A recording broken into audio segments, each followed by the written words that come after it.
tu poses la question, qu'est-ce qui ne va pas? Et pourtant, tu es à l'église. Et pourtant, tu sers Dieu. Et pourtant, ta famille est chrétienne. Alléluia. Il y a un frère qui a posé une question. Le pasteur a dit, est-ce qu'il y a une question? Il a dit, comment on peut savoir si on est... Qui avait posé cette question? Voilà. Comment on porte du fruit? Comment on peut savoir si un chrétien porte du fruit? C'était une très belle question. C'est pas comme ça. Comment on peut savoir qu'un chrétien a un bon fondement? A un bon fondement, voilà. Mais pour répondre brièvement à cette question, si tu veux connaître si tu es fondé sur Christ, ça se voit, ça se lit. Alléluia. Amen. L'homme de Dieu a répondu. Quand on devient enfant de Dieu, on est né de nouveau, notre manière de vie change. Notre manière de faire change. Notre manière de servir Dieu change. Premièrement, tu vois un chrétien qui a un bon fondement est collé à la lecture biblique. La méditation de la parole de Dieu. Si tu veux reconnaître un chrétien qui a un bon fondement. 2. Un chrétien qui a un bon fondement ne manque jamais de prier. Il dort, il prie. Il se réveille, il prie. Il marche, il prie. Il mange, il prie. Troisièmement, quand un chrétien a un bon fondement, il manifeste maintenant les 9 fruits qui se trouvent dans le livre de Galates, chapitre 5, verset 22.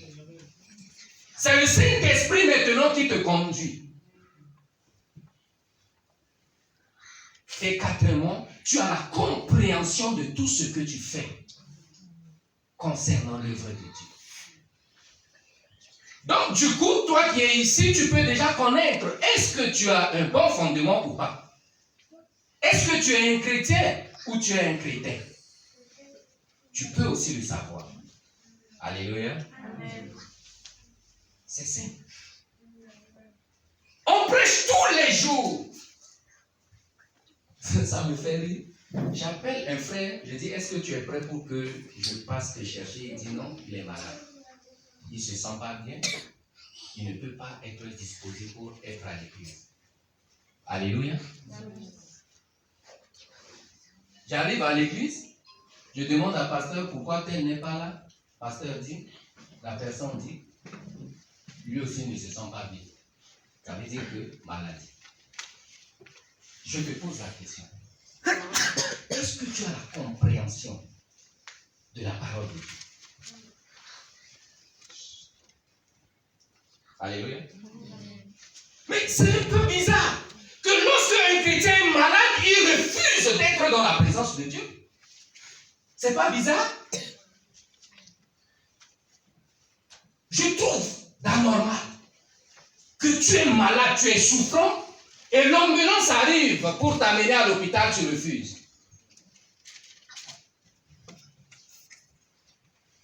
C'est pourquoi la Bible dit, faute de connaissance, mon peuple périt.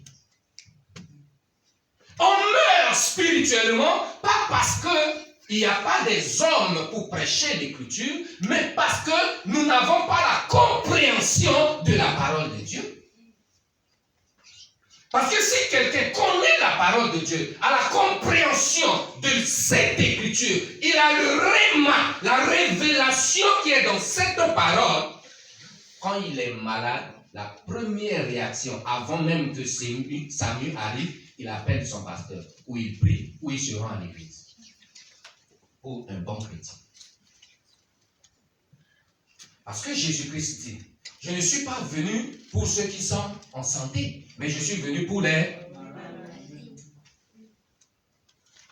Finalement, entre nous et ce que Dieu a dit, ce que Jésus-Christ a dit, qui a raison? Et ce qu'on doit faire, c'est quoi? C'est ça le problème.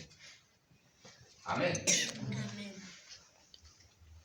Quand nous manquons la compréhension de la parole de Dieu dans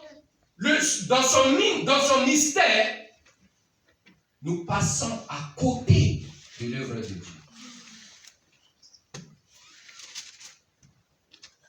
Alléluia.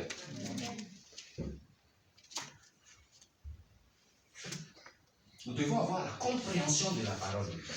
La compréhension de Christ. Qu'est-ce que Dieu veut de nous? C'est tout ce qui compte. Alléluia. Nous allons lire la réponse de ce que Jésus va expliquer à ses disciples.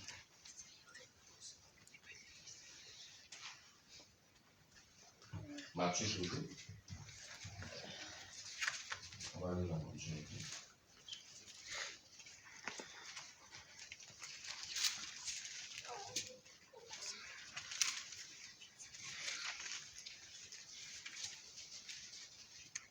Matthieu 13 à partir du verset 18. Vous donc écoutez ce que signifie la parabole du semeur. Maintenant, Jésus va expliquer maintenant à ses disciples. Pourquoi? Parce que quand Jésus a fini ses sermons, les disciples sont venus voir Jésus, mais maître, on n'a rien compris de ce que tu as dit. Et ce peuple, à chaque fois tu leur parles en parabole. Si nous-mêmes, on n'a pas pu comprendre, on ne sait pas le sort de ce peuple. Jésus maintenant va parler en disant, lorsqu'un homme écoute la parole du royaume et ne comprend pas. Vous voyez?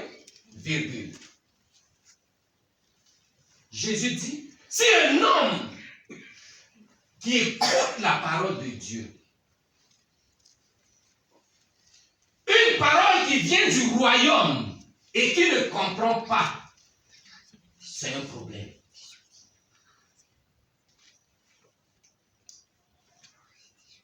Il est très important que lorsque tu écoutes la parole de Dieu, que tu aies la compréhension de cette parole.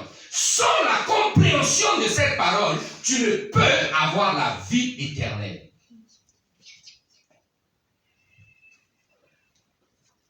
Alléluia. C'est pourquoi Jésus va parler sur les 4 types de terre. Alléluia. L'autre est tombé au bord de la route. L'autre est tombé dans les épines. L'autre est tombé dans la terre rocailleuse. Et l'autre est tombé dans la bonne terre. Nous avons 4 types de personnes à l'église. Et tu dois connaître quelle partie tu te trouves parmi ces 4 personnes. Alléluia. Parce que lorsque Jésus parle, il ne parle pas en vain au moins. Quand Jésus illustre quelque chose, c'est pour nous donner une révélation ou bien il est en train de nous amener à comprendre quelque chose de ce qui vient du haut. Raison pour laquelle à l'église, lorsque la parole de Dieu sort, chacun prend selon sa manière. Alléluia.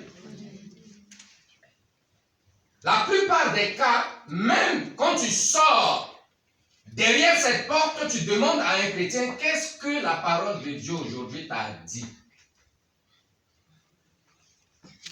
Tout ce qu'il va te dire, c'est qu'arrivé un moment, les gens acclament. Il peut retenir ça. Alléluia. Vous qui étiez là vendredi, si je pose la question à chacun, qu'est-ce que le pasteur avait dit? Vous allez me donner raison. Alléluia. Parce que pendant que j'étais là vendredi, quand j'ai tourné, j'ai regardé, il y a 2 personnes qui ont amené son cahier. Ce n'est pas cahier. Un étudiant a amené une feuille qu'il a déchirée avec un stylo. Et les super chrétiens qui ont, je ne sais pas, 150 millions de gigas de mémoire, n'ont rien amené ce jour. Mais l'expérience nous démontre souvent que la parole s'en vend, mais l'écriture demeure. Je pose juste la question, est-ce qu'on est en train d'aller quelque part avec le Seigneur, ou bien on est en train de tourner en rond. Parce que ça fait peur. Lorsque tu tournes, tu vois ce peuple que tu espères que demain, ils peuvent être ensemble au ciel, en train d'adorer son Dieu. Venir à l'église les mains vides. Comme un cultivateur qui va au champ sans les outils. Mais Jésus-Christ prêchait à qui? La plupart de ces gens que Jésus-Christ les prêchait ce jour, c'était les cultivateurs. Parce que si les cultivateurs n'étaient pas là, je crois que Jésus-Christ allait prendre un exemple des pêcheurs. Quand il est au milieu des pêcheurs, il a donné aussi une parabole qui ressemblait aux catégories de ces gens qui étaient là. C'est pourquoi on peut aussi voir la parabole du filet. Alléluia. Alors, si Jésus-Christ parlait aux cultivateurs, tu es cultivateur. Et Jésus-Christ te parle.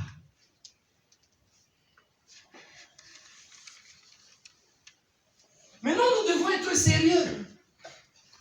Et on doit jouer sur le temps. Parce que le temps ne nous appartient pas. Ça fait mal du 1er au 30, de janvier à décembre, on enseigne un enfant et il demeure la même. Alléluia. Nous devons monter et grandir à un niveau. Jésus dit, lorsque un homme écoute la parole de Dieu, du royaume, et ne la comprend pas, le malin vient et enlève ce qui a été sémé dans son cœur. Et cet homme est celui qui a reçu la semence le long du chemin. Quand tu ne comprends pas, tu vas devenir quoi? C'est ça le problème. Alléluia.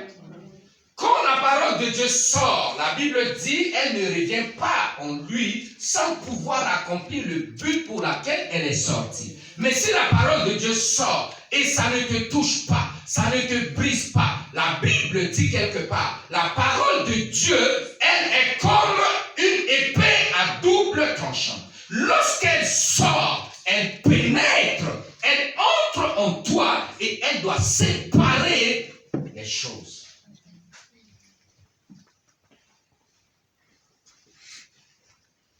Alors on pose la question.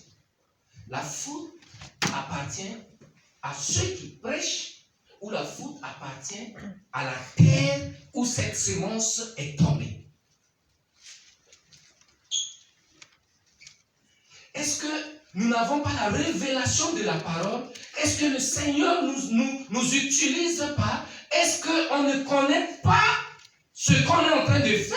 Ou bien la faute appartient à qui? Alléluia. C'est là où se trouve le problème.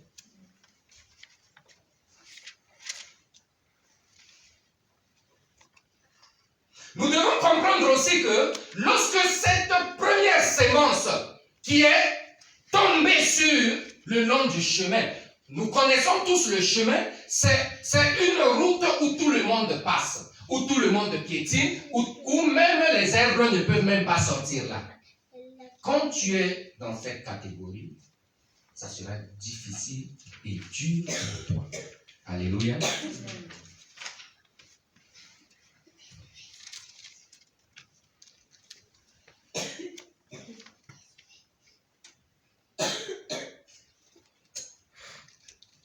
Nous allons lire Jean chapitre 5.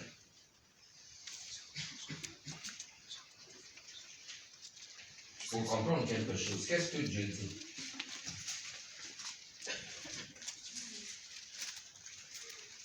Verset 24. En vérité, je vous le dis, celui qui écoute ma parole et qui croit à celui qui m'a envoyé a la vie éternelle.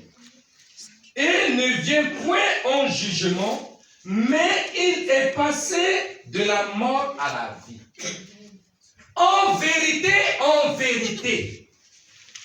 celui qui croit, celui qui comprend, Alléluia. Celui qui accepte ma parole et qui croit à mon Père est sauvé. Pourquoi on va vivre dans la souffrance? Parce qu'on ne croit pas, parce qu'on ne comprend pas. Alléluia. C'est très important que tu dois comprendre. Même chez toi, quand tu lis la parole de Dieu, demande à l'Esprit de Dieu de t'instruire et de te faire comprendre la parole que tu as en train de lire.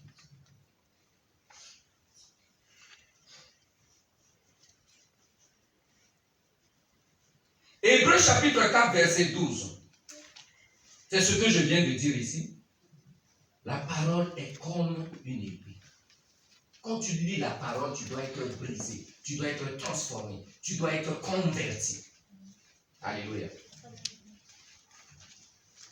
Quand on est dans le monde, on était dans nos souffrances, quand on vient en Christ, on doit sortir de notre cage.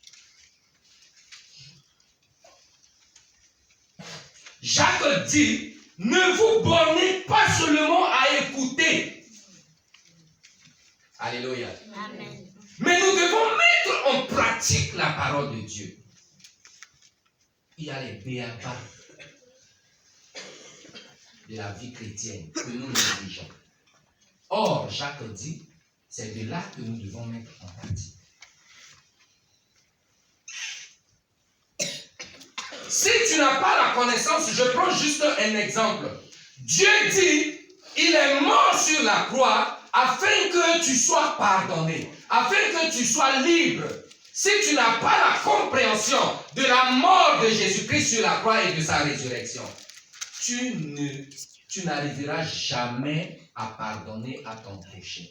Tu n'arriveras jamais à être en paix avec ton prochain. Pourquoi? Parce que tu n'as pas encore compris que malgré mes défauts, malgré mes péchés, malgré mon état, Christ m'a pardonné. Quand tu n'as pas juste cette compréhension, que toi qui étais dans le noir, Christ, dans son amour, t'a fait sortir du ténèbre. Il t'a pardonné. À ton tour maintenant, tu ne veux pas pardonner. C'est que tu n'as pas encore la compréhension de la parole.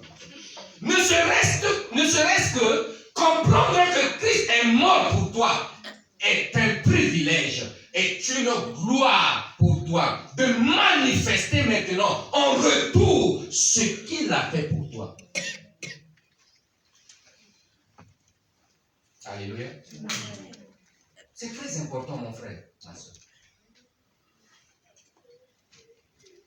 Il est bien, si je pose la question, parmi les 4 terres, qui désire être la 4e? Tout le monde va dire que moi. Parce que tout le monde veut produire. Tout le monde veut produire 100, 30, 70. Mais pour accéder à cette terre fertile, mon frère, ma soeur, nous devons avoir la compréhension de la parole de Dieu. La compréhension de la parole de Dieu va te libérer dans l'angoisse que tu es en train de vivre. Alléluia. Je vous ai dit l'autre jour, je ne sais pas si c'est ici que j'ai parlé de ça. Vous devez savoir une chose. Nous vivons dans ce monde, mais nous ne sommes pas de ce monde. Si la France me dit, sans le papier, je ne vais pas travailler, le monde là ne m'appartient pas. Mais si Jésus-Christ me dit, si quelqu'un veut me suivre, qu'il se charge et qu'il me suive. Parce qu'en suivant Christ, on ne peut jamais heurter nos pieds. En suivant Jésus-Christ, on ne peut jamais faire l'échec. En suivant Jésus-Christ, on ne peut jamais vivre dans l'angoisse. Papier ou pas papier, j'aurai la joie, j'aurai la vie. Ma vie ne peut pas résumer parce que je n'ai pas de papier en France. J'arrive chez mon frère, il me dit, ah mais pourquoi on ne vous a pas encore envoyé la convocation? Je dis, mon frère, si ils veulent, ils envoient ça en 2100, je vais vivre. Pour eux, ils pensent que je dois attendre un papier pour fonctionner. Sans papier, je dois fonctionner. Parce que sans le papier, je respire. Sans le papier, je mange. Alléluia. Et rien ne peut bloquer Dieu pour que sans le papier, il me donne un salaire, il me donne un montant où ceux qui ont le papier et qui travaillent touchent. Parce qu'il est celui qui donne. Il est celui qui a créé toutes choses. Si tu es là frustré, tu es là abattu parce que tu n'as pas de papier, ça veut dire que tu n'as pas encore compris Christ. C'est très facile de vivre dans la pauvreté que dans la richesse. C'est très facile d'être esclave que d'être maître. Tout dépend de la compréhension de chacun. Pour moi, j'ai compris une chose. Quand Christ est mort sur la croix, il a dit tout est accompli. Je ne vois pas quelque chose qui va me retenir demain. Comme apôtre Paul qui peut dire, ni la mort, ni la vie, ni les angoisses, ni la terreur, ni la panique de ce monde ne peut jamais me séparer de l'amour de Dieu.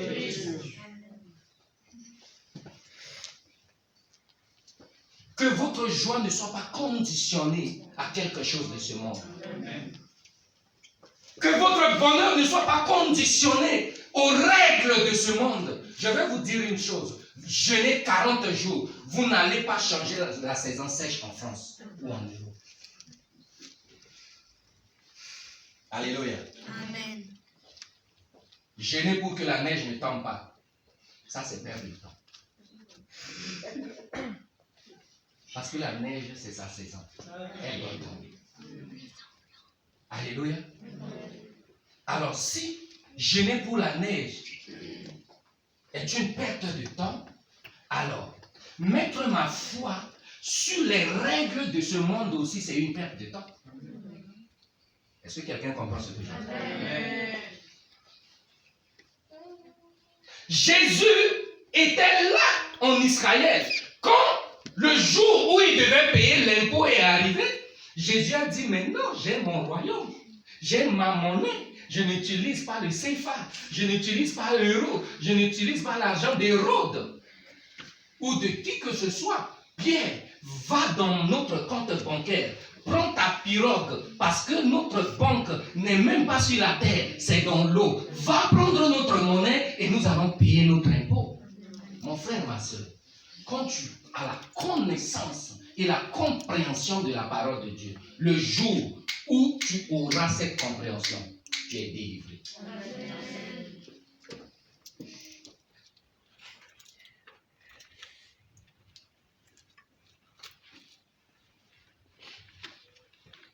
Deuxièmement, la pierre. Pourquoi? Parce que lorsque la parole de Dieu sort, c'est comme une sémence qui est tombée sur une terre rocailleuse. Une terre où il n'y a pas assez de sable, mais que des pierres. Quand la semence regrandit, le soleil frappe et il n'y a pas de racines et il tombe et il meurt. Alléluia. Nous allons continuer à lire.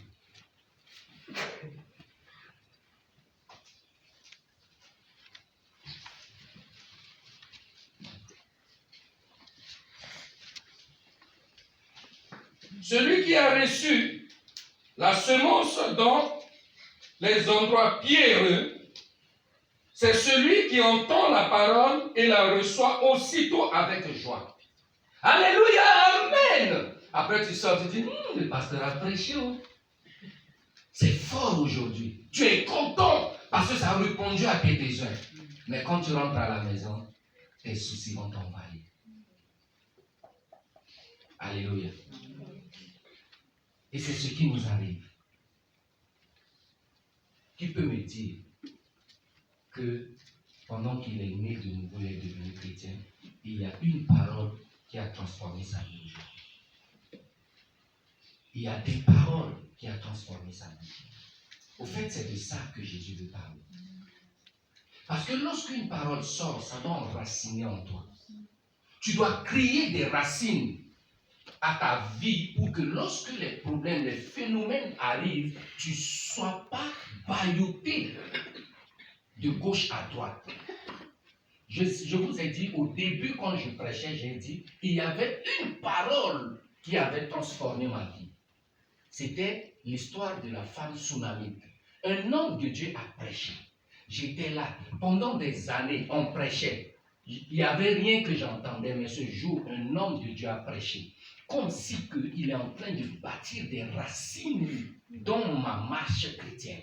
J'étais là concentré, je prenais note. Et pendant qu'il prêchait, comme si que moi-même je prêchais à moi. Je prenais de notes, en même temps je disais que moi-même je vais faire comme cette femme tsunami. Je prenais une décision à l'instant T où l'homme de Dieu prêchait. Quand il a fini, moi-même j'ai fini ma part.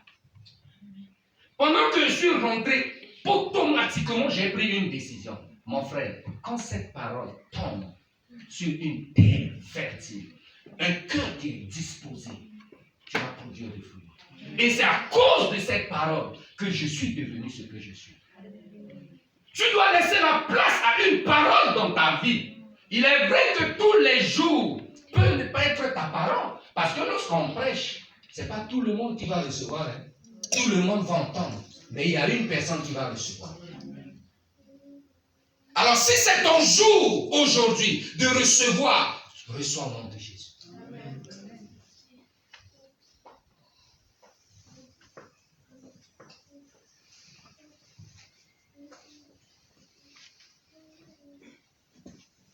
La Bible dit, le diable, on continue, 21, mais il n'a pas de racine en lui-même.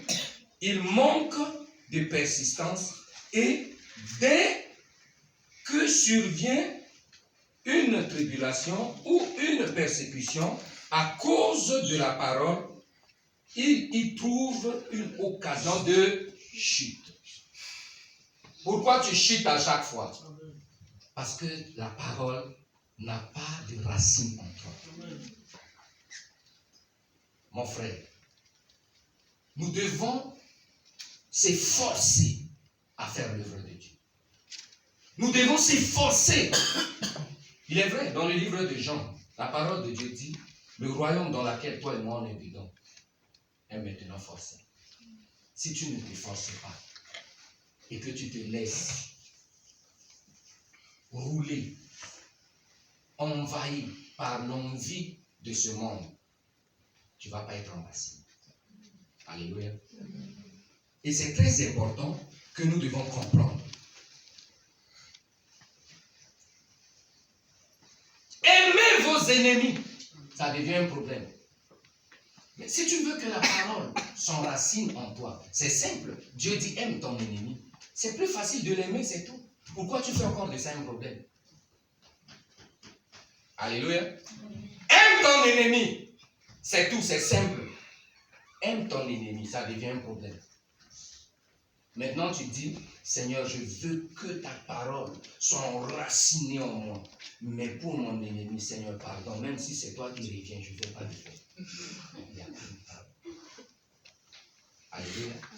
Parce que lorsqu'une personne est enracinée, il va tirer les bonnes choses depuis sa racine, qui est le pardon, qui est la paix, qui est la tolérance. Quand ça va monter à tes pieds, ça va remonter. Quand tu vas produire des fruits à 100, à 30, à 70.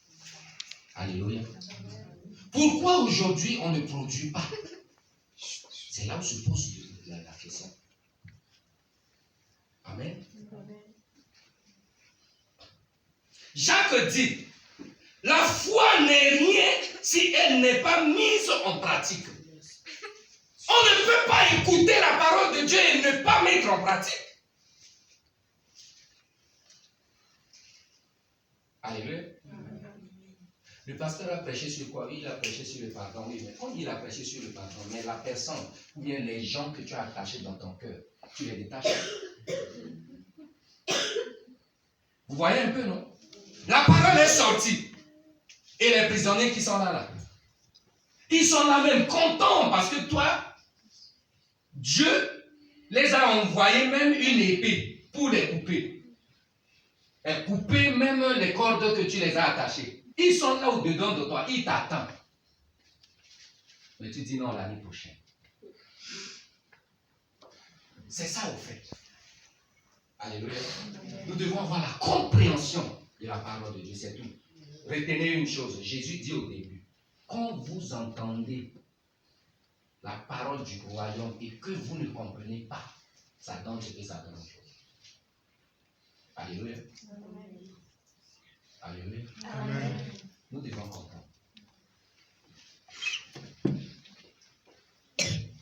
Je vais fermer dans le... Troisième partie. Ça parlait de quoi? Des épines. Celui qui a reçu la semence parmi les épines, c'est celui qui entend la parole, mais en qui les soucis du siècle et la séduction des richesses étouffent cette parole et la rendent infructueuse. Amen.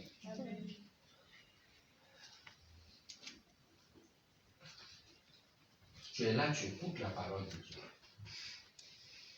Tu produis, tu sors, tu commences à poser des fondements, tu veux déjà commencer une entreprise, tu commences à voir un peu, mais arrivé un moment, le niveau de calcul que tu veux atteindre, tu n'as pas atteint, pouf, tu es étouffé et tu vas mourir.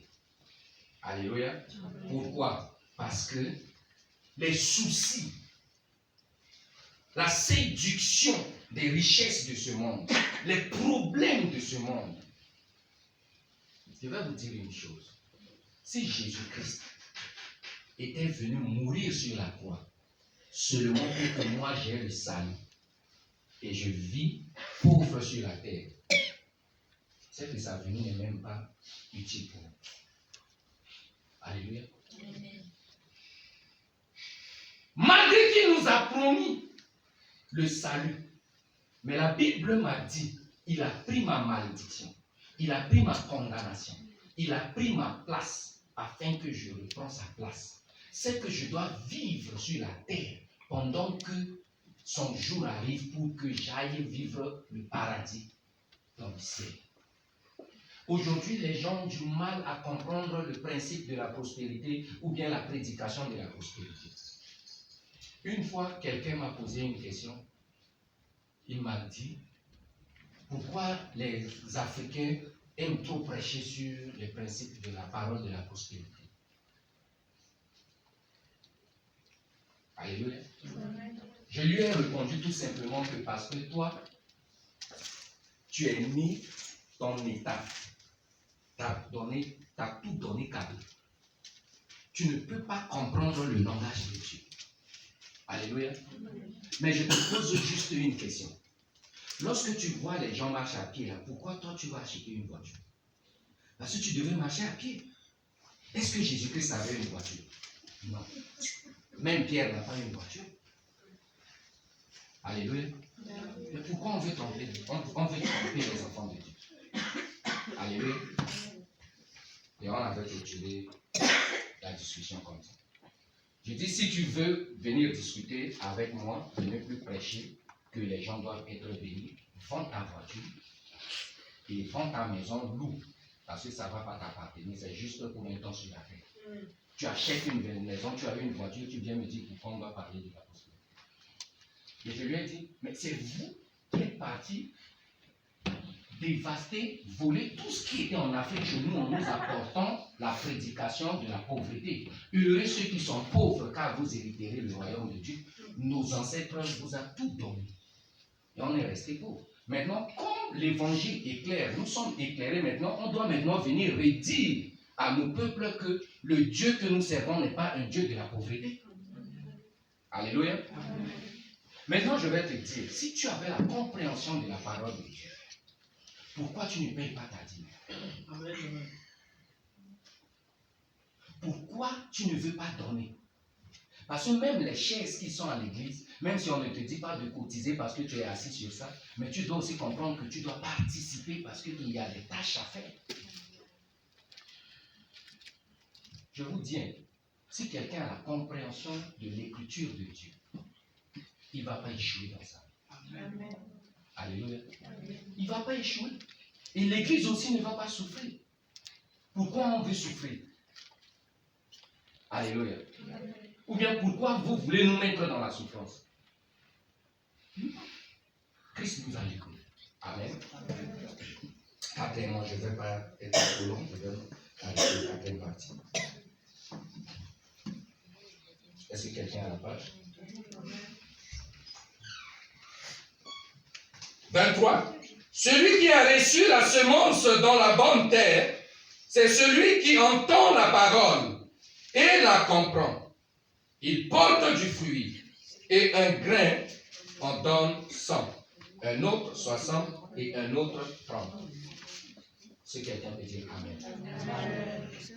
Lorsque tu as la compréhension de la parole de Dieu, tu produis.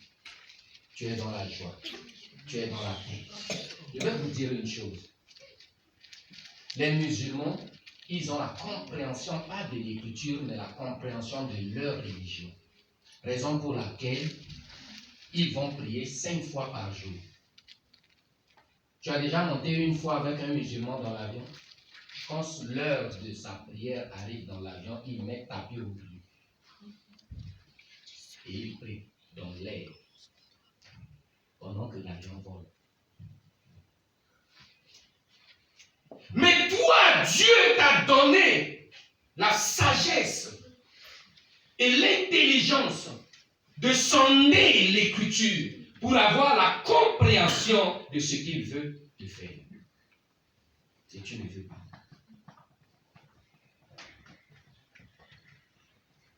Alléluia. Amen. Raison pour laquelle nous allons nous retrouver, après avoir écouté la parole de Dieu, prêcher la bonne nouvelle, nous allons nous retrouver à la maison avec tous les vents et marées, la facture d'électricité, le loyer, les charges vont maintenant être devant toi et vont maintenant te poser la question, où est ton Dieu? Parce que ici, ce n'est pas le moment de prier, tu dois répondre à chaque facture. Et c'est à ce moment-là que les chrétiens vont mettre en doute sa chrétienté. Est-ce que quelqu'un me suit? Maintenant, je pose la question, homme de Dieu. Si les gens disent que pourquoi on prêche la prospérité? Si Jésus-Christ donnait la parabole du Seigneur, qu'est-ce que Jésus voulait dire par là? Si à la fin de cette parabole, il dit, si quelqu'un comprend, il prospère, pourquoi alors il parle de ça? Si les gens disent qu'on doit se taire du fait qu'on doit encourager les gens à être prospères. Parce que c'est Jésus-Christ qui parle ici. Il dit, si tu comprends, gloire à Dieu. Aujourd'hui, les chrétiens veulent passer de martyrs, comme si que c'est Dieu qui les a envoyés d'être un martyr. Ça, c'était les apôtres Paul. Toi, tu n'es pas apôtre Paul. Tu vas mourir pour l'évangile. Pourquoi? L'évangile ne t'amène pas à mourir. L'évangile t'amène la lumière. David dit, devant mes pieds, tu es comme une lumière. Jésus va dire à ses disciples, si quelqu'un marche dans le jour, c'est pas facile pour qu'il puisse planter ses pieds. Amen. Mais Dieu te dit, Jésus-Christ dit, si tu comprends cet évangile, c'est facile pour toi de prospérer. C'est facile pour toi de réussir. Moi, je vais vous dire, la plupart des gens ici sont des étudiants. Quand vous étudiez, ça vous amène où? Au diplôme. Quand vous aurez vos diplômes, ça vous amène où? Au travail. Quand vous aurez le travail, ça vous amène où? À l'argent. Quand vous travaillez, ce n'est pas pour retraite, c'est pour gagner de l'argent. Alléluia. Quand vous gagnez de l'argent, l'argent, c'est ça qui fait votre vie. Amen. Mais avec Dieu, c'est pareil. Quand vous apprenez, vous écoutez la parole de Dieu et que vous la mettez en pratique, vous aurez la vie. Jésus vient de nous dire, si tu crois en moi et à mon Père, tu passes de la mort à la vie et tu ne vas pas passer au jugement. C'est Jésus qui parle ici. Ça, c'est facile à... C'est pas facile à comprendre, mon frère. Alléluia. C'est facile à comprendre. Je vais vous dire une chose pour vous. Je suis parti visiter une personne. Et c'est un enfant qui me dit, ah, pasteur, tu avais parlé de canard. Où est Dieu? Où est Dieu? Donc tout ce que l'enfant a compris, ce n'est pas l'évangile que j'ai prêché, mais pour lui, la partie, c'est là où le canard cherchait Dieu. Je dis, ah, les enfants. Lui, au moins, il a compris quelque chose. Mais toi, tu as gardé quoi? C'est Dieu. Un jour, il y avait une mouche avec son enfant. Vous riez déjà. Lorsque la maman dit à son enfant, tu n'es pas encore prêt pour partir. L'enfant dit, non, ma maman aussi, je veux voler. La maman dit, mais va et fais attention. La mouche part. Pendant qu'il survolait, il arrive là, les gens veulent la frapper. Et sinon, quand les gens veulent la frapper, il arrive là où les gens buvaient. Il circule là pour saluer les gens veulent la frapper. Les gens veulent la frapper. Il a fini ses courses, il est rentré à la maison très content. Il a dit à maman, ah maman, tu m'as privé de quelque chose qui est bon. Maman dit, c'est quoi? Il dit, mais le monde est bon comme ça. Maman dit, c'est quoi? Il dit, ah maman, quand je passais là, façon que les gens m'ont acclamé là. J'arrive là, tout le monde m'acclame. J'arrive là, tout le monde m'acclame. J'arrive là, tout le monde m'acclame. Sa mère dit, oh, ma fille, on t'a pas acclamé, on voulait te tuer. On voulait te tuer. Cette mouche, au fait, n'avait pas la compréhension de ce que ces gens voulaient faire.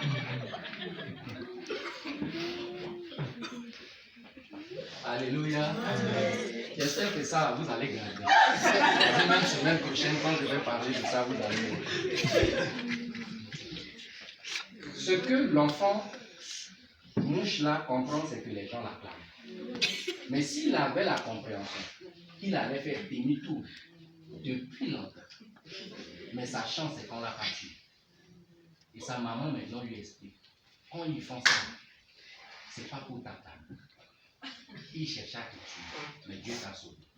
Je veux te dire, ne cherche pas l'acclamation des hommes, mais cherche à plaire à Dieu. Ne cours pas derrière la richesse de ce monde, mais laisse la richesse courir derrière toi. Vous m'avez vu ici depuis. Si vous me reconnaissez, quand je veux prêcher, j'ai toujours ma chemise bleue, unique chemise. Est-ce que j'ai fait problème à quelqu'un? Alléluia. Dieu m'a béni hier, je suis parti acheter un. La vie, c'est pas pourrir. Ou bien, homme de Dieu, ne ris pas. Laisse, je donne témoignage aux enfants. On aime trop courir, on aime trop copier les gens. Ne copie pas les gens. Si aujourd'hui, tu vois quelqu'un a trouvé le diamant, laisse son diamant tranquille. Marche derrière Dieu, lui-même il va te donner ton diamant. Alléluia. Nous allons mettre dessous. Sinon, on peut finir avec.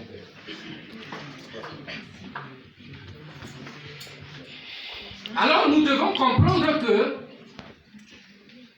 faute de compréhension ou de connaissance, le chrétien meurt. Et nous voulons refuser la médiocrité ou bien le manque de connaissance de la parole de Dieu. Un jour, ma mère me disait, je dis, mais maman, les gens, je vois à l'église, ils récitent les versets bibliques. Moi-même, Jean 3, 16, je n'avais pas ça dans la tête.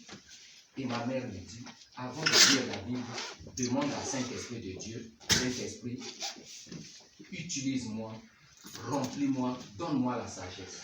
Alléluia. Et je commençais à lire la parole de Dieu et petit à petit, je commençais moi-même à réciter les versets bibliques. Alléluia. Le Saint-Esprit est vivant. Il est capable de te rendre toutes choses possibles. Amen. Faute de connaissance, les Séléka, chez nous, le groupe des rebelles qui sont arrivés chez nous, comme ils n'avaient pas la connaissance, ils sont rentrés au pays. La première des choses qu'ils ont fait, quand ils sont rentrés dans les bureaux, ils ont vu les postes de l'ordinateur comme la télé. Et ils ont tout cassé. Ils disent, regardez-moi le gouvernement. Ils sont à perdre leur temps à voir la télé, pendant que nous souffrons dans la forêt. Ils ont cassé les ordinateurs. Et maintenant, chacun a pris la télécommande de climatiseur comme leur portable. Et ils vont maintenant aller faire le transfert. Puisque chez eux, quand tu fais le transfert et que ça ne sonne pas avec leur message, ils te tuent. Donc pour eux, tu les as volés. Comme la nouvelle a parcouru le quartier, un Séléka maintenant va venir faire le transfert. Il dit, fais-moi transfert 5 000. Le petit, en voyant le portable, il a compris que ça, c'est télécommande. Il ne peut pas parler. Parce que s'il parle, on va le tuer. Il a maintenant composé le numéro. Il a maintenant envoyé un message à un ami pour que la sonnerie sonne ici. Et il reste quelques secondes et puis ça fait... Il a dit, chef, c'est bon. Il a dit, Yawa, petit, tu connais. Et il a pris la télécommande, il est parti. Alléluia. Ils sont rentrés maintenant dans le palais.